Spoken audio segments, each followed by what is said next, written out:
ಈ ಗುರು ನಿಮಗೆ second house, ಎರಡನೇ ಮನೆಯಲ್ಲಿದ್ದಾನೆ. ಒಂದಷ್ಟು ಹಣಕಾಸಿನ ವಿಚಾರದಲ್ಲಿ ಅನುಕೂಲವನ್ನ ಖಂಡಿತವಾಗಿಯೂ ನಿಮಗೆ ಕೊಡ್ತಾನೆ. ಸೈಟ್ ಕೆಲಸ ಮಾಡಿಸ್ತಾ ಇದ್ದೀನಿ, ಮನೆ ಕಟ್ಟಿಸ್ತಾ ಇದ್ದೀನಿ ಅಂದ್ರೆ ತಿಂಗಳು ಪೂರ್ತಿ ಸರಿಯಾಗಿ ಕೆಲಸಗಳಾಗದೇ ಇರುವ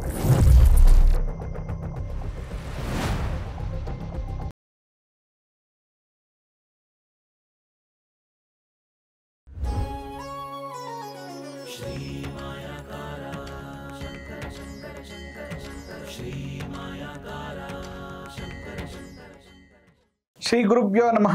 ಮಾಯಕಾರ ಪ್ರಭುವೇ ನಮಃ.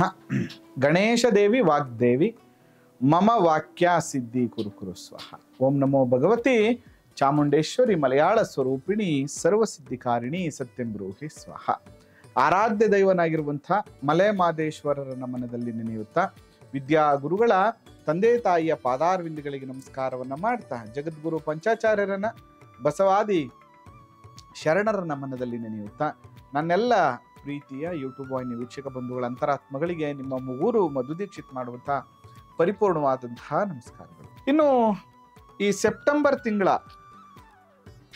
ವೃಷಭ ರಾಶಿಯವರ ಫಲಾಫಲಗಳ ಬಗ್ಗೆ ನಾವು ಮಾತನಾಡ್ತಾ ಹೋಗೋಣ. ಅದಕ್ಕಿಂತ ಮುಂಚೆ ನಮ್ಮ ಚಾನೆಲ್ನ ಯಾರೆಲ್ಲ ಸಬ್ಸ್ಕ್ರೈಬ್ ಆಗಿಲ್ಲ ಇನ್ನು ಸಬ್ಸ್ಕ್ರೈಬ್ ಆಗಿ ಮತ್ತು ಫಾಲೋ ಮಾಡಿ. ನೋಡಿ, ವೃಷಭ ರಾಶಿಯವ್ರಿಗೆ ಏನಾಗಿದೆ ಇಲ್ಲಿ ಪ್ರಾಬ್ಲಮ್ಸ್ ಅಂದ್ರೆ, 4ನೇ ಮನೆಯಲ್ಲಿ ರವಿ ಸಂಚಾರ ಮಾಡ್ತಾ ಇದ್ದಾನೆ. ರವಿ ಬಂದು ಶತ್ರು ಭಯವನ್ನ ಕೊಡ್ತಾನೆ. ಎಲ್ಲಿಂದ ಶತ್ರು ಭಯಗಳು ಬರ್ತದೆ? 4ನೇ ಮನೆ ಬಂದು ಗೃಹ ಭಾವ, ಸುಖ ಭಾವ ಅಂತ ಕರಿತೀವಿ. ನಿಮ್ಮ ಕುಟುಂಬದಲ್ಲೇ ಒಂದಷ್ಟು ಶತ್ರುತ್ವಗಳು ಅಥವಾ ನಿಮ್ಮ ತಂದೆಯ ಸಂಬಂಧಿಕರಿಂದ ಸ್ವಲ್ಪ ಕಿರಿಕಿರಿ ಆಗುವಂಥದ್ದು ಇರ್ತದೆ. ಅದರಿಂದ ಈ ಸೆಪ್ಟೆಂಬರ್ ತಿಂಗಳಲ್ಲಿ ಯಾವುದೇ ಆಸ್ತಿ ಗಿಸ್ತಿ ವಿಚಾರಗಳ ಬಗ್ಗೆ ಕಿರಿಕಿರಿ ಅಥವಾ ವ್ಯಾಜ್ಯ ಇದ್ರೆ ಸ್ವಲ್ಪ ಅದನ್ನ ಪೋಸ್ಟ್ಪೋನ್ ಮಾಡ್ಕೊಳ್ಳಿ. ಮತ್ತೆ ನೆಕ್ಸ್ಟ್ ಕುಜ. ನೋಡಿ, ಈ ಕುಜ ಏನ್ ಮಾಡ್ತಾ ಇದ್ದಾನೆ, ಸೆಪ್ಟೆಂಬರ್ 17ನೇ ತಾರೀಕುವರೆಗೂ ನಿಮಗೆ 5ನೇ ಮನೇಲಿ ಸಂಚಾರ ಮಾಡ್ತಾ ಮಕ್ಕಳ ವಿಚಾರದಲ್ಲಿ ಸ್ವಲ್ಪ ಕಷ್ಟಗಳನ್ನ ಕೊಟ್ರೆ ಮತ್ತು ಆಸ್ತಿ ವಿಚಾರದಲ್ಲಿ ಕಷ್ಟಗಳು ಕೊಟ್ರೆ ಮತ್ತು ಸ್ವಲ್ಪ ಅನಾನುಕೂಲಗಳು, ಭೂಮಿ ವಾಹನ ವೆಹಿಕಲ್ ವಿಚಾರದಲ್ಲಿ ಸ್ವಲ್ಪ ಕಷ್ಟವನ್ನ ಕೊಡ್ತಾನೆ ಅವನು.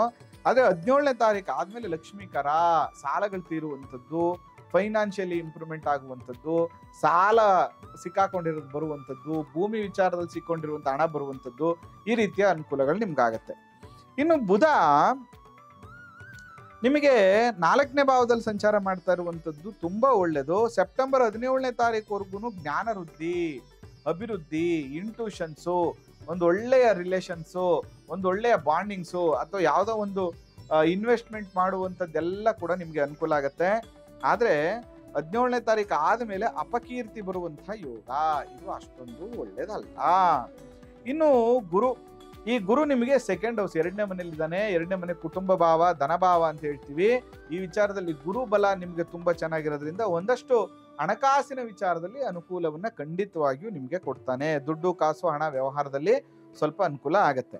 ಮತ್ತೆ ಶುಕ್ರ ನೋಡಿ 3ನೇ ಮನೆಯಲ್ಲಿ ಸಂಚಾರ ಮಾಡ್ತಾ ಇದ್ದಾನೆ. 3ನೇ ಮನೆಯಲ್ಲಿ ಶುಕ್ರ ಏನ್ ಮಾಡ್ತಾನೆ, ಯಾವಾಗ್ಲೂ ಸೌಖ್ಯವನ್ನ, ಪ್ರೀತಿಯನ್ನ, ಸಂತೋಷಾದಿಗಳನ್ನ ಕೊಡ್ತಾನೆ ಮತ್ತು ಆತ್ಮಸ್ಥೈರ್ಯವನ್ನ ಕೊಡ್ತಾನೆ. ಶುಕ್ರ ಅತ್ಯಂತ ಶುಭನಾಗಿದ್ದಾನೆ. ಇನ್ನು ಶನಿ ಇದನ್ನಲ್ಲ, ಶನಿ 10, 11 ಬಹಳ ವಿಶೇಷವಾಗಿ 9, 10, 11 ಮೂರರ ಫಲವನ್ನು ಕೊಡ್ತಾ ಇದ್ದಾನೆ ಇಲ್ಲಿ. ಯಾಕಂದ್ರೆ 9ನೇ ಮನೆ ಅಧಿಪತಿ 10ನೇ ಅಧಿಪತಿ 11ನೇ ಮನೆ ಕೂತಿರೋದ್ರಿಂದ ಅದೃಷ್ಟವನ್ನ ಕೊಡುವಂಥದ್ದು, 10 ವ್ಯವಹಾರವನ್ನ ಕೊಡುವಂಥದ್ದು, ಲಾಭಾದಿಗಳನ್ನ ಕೊಡುವಂಥದ್ದು. ಅದರಿಂದ ದ್ರವ್ಯ ಲಾಭ ಆಗತ್ತೆ. ರಾಹು 10ನೇ ಮನೆಯಲ್ಲಿ ಕೆಲಸ ಮಾಡ್ತಾ ಇರುವಂಥ ಜಾಗದಲ್ಲಿ ಧನವನ್ನ ಕಳ್ಕೊಡುವಂಥದ್ದು, ಭಯ ಆತಂಕಗಳು ಸೃಷ್ಟಿ ಆಗುವಂಥದ್ದು, ಒಬ್ಬರೊಬ್ಬರಿಗೆ ಕಿರಿಕಿರಿ ಆಗುವಂಥ ಸಾಧ್ಯತೆಗಳಿರ್ತದೆ. ಸ್ವಲ್ಪ ಹುಷಾರಾಗಿರಿ. ದುರ್ಗಾ ಪೂಜೆ, ದುರ್ಗಾ ಸ್ತೋತ್ರ, ನಿತ್ಯ ದುರ್ಗಾ ಮಂತ್ರವನ್ನ ಪಠಣೆ ಮಾಡೋದು ಕೂಡ ಈ ನೆಗೆಟಿವಿಟಿನ ಕಂಟ್ರೋಲ್ ಮಾಡುತ್ತೆ. ಇನ್ನು 4ನೇ ಮನೆಯಲ್ಲಿ ಕೇತು, ಯಾವತ್ತು 4ನೇ ಮನೆಯಲ್ಲಿ ಕೇತು ಶುಭ ಫಲವನ್ನ ಕೊಡೋದಿಲ್ಲ. ಪದೇ ಪದೇ ವಾಹನಗಳು ಕೆಡುವಂಥದ್ದು, ರಿಪೇರಿಗೆ ಬರುವಂಥದ್ದು, ಮತ್ತೆ ಯಾವುದೋ ಒಂದು ಜಮೀನನ್ನು ಕೆಲಸ ಮಾಡಿಸ್ತಾ ಇದ್ದೀನಿ ಅಥವಾ ಸೈಟ್ ಕೆಲಸ ಮಾಡಿಸ್ತಾ ಇದ್ದೀನಿ, ಮನೆ ಕಟ್ಟಿಸ್ತಾ ಇದ್ದೀನಿ ಅಂದ್ರೆ ಕಾರಣಾಂತರಗಳಿಂದ ಕಟ್ಟಾಗುವಂಥದ್ದು, ಈ ತಿಂಗಳು ಪೂರ್ತಿ ಸರಿಯಾಗಿ ಕೆಲಸಗಳಾಗದೇ ಇರುವಂಥದ್ದು, ಈ ರೀತಿಯ ಸಮಸ್ಯೆಗಳಾಗತ್ತೆ. ಅದರಿಂದ ನೀವು ಮಾಡಬೇಕಾಗಿರುವಂಥದ್ದು ಏನಂದ್ರೆ, ಪ್ರತಿ ಮಂಗಳವಾರ ಸೆಪ್ಟೆಂಬರ್ ಪೂರ್ತಿ ಗಣಪತಿ ದೇವಸ್ಥಾನಕ್ಕೆ ಹೋಗ್ಬಿಟ್ಟು ಒಂದು ಪೂಜೆಯನ್ನ ಮಾಡಿಸ್ಕೊಂಡು ಬನ್ನಿ, ಗಣಪತಿಯ ಮಂತ್ರವನ್ನ ಚಾಂಟ್ ಮಾಡ್ತಾ ಬನ್ನಿ.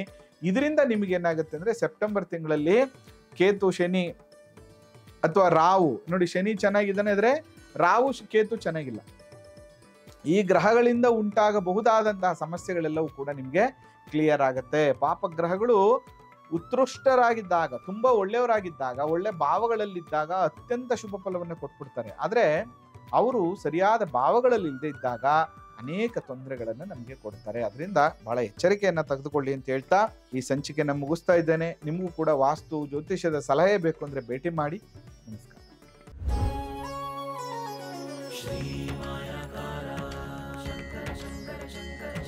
ಶ್ರೀ